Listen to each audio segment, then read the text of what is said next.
हां. मौजे अंजनपूर येथे आपण आलेलो आहोत. तर ह्यांनी हा गोदावरी तुरीचा वाण आहे. तर पहिला ह्याच्यावर प्रल्हाद हरिबा आरदवाड यांचं नाव शेतकरी शून्य मशागतीवर आहे. खाली दाखवा.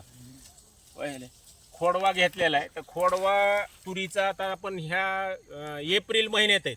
तर एप्रिल महिन्यातली खोडवा तुरीची ह्यांची ही परिस्थिती. पहिलं ह्यांचं तुरीचं आलेलं उत्पन्न किती आलं तर तुम्हाला 30 गुंठेमध्ये 9 क्विंटल. तर खोडवा सुद्धा त्याच पद्धतीने आणलेला आहे. मी सुद्धा म्हणलो होतो यांना खोडवा येणार नाही. तर हे आपल्या नैसर्गिक शेती करतात 5 ते 6 वर्ष झालं. प्रल्हाद हरिबा आरदवाड आणि शून्य मशागत कुठलीही नांगरणी विना नांगरणी शेती. एकदा बेड वळलेले आहेत आणि ह्याच्यावरच चालू आहे. तर ह्यांनी एकात्मिक कीड नियंत्रण ही पाठीमागं दाखवा.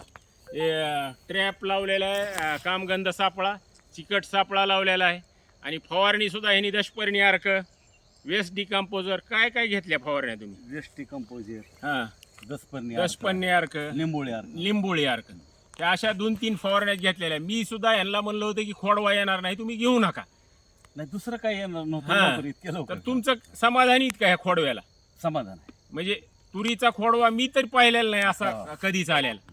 तर एवढा पाठीमागं तुमच्या ते अंकुशराव दाखवा, ही तुरीचं शेंगा लागलेल्या खोडव्याचेच झाड आहेत. तर ही आपले प्रगतीशील शेतकरी शाहूराव देशमुख. तर ह्यांचं काय म्हणणं आहे? तुम्ही पाहिला होता का खोडवा असा कधी? नाही नाही, कधीच नाही असं पाहिलेलं. कारण पहिले कटिंगलाच याच्यापेक्षा डबल असेल. आणि फक्त आताच ही असे 9 शेंडे- क्विंटल जर पहिलं निघालं असेल, शेंडे फक्त काटले होते. आता तेव्हा ही ही शेंडा ही काटलेला शेंडा, बरोबर आहे. ह्याला ही फुटलं पुन्हा. आता ही 9 क्विंटलच्या कमी निघणारच नाही. कारण असा माल तर बघून खालची आणि जमीन दाखवा कशी आच्छादन झालंय पानाचं.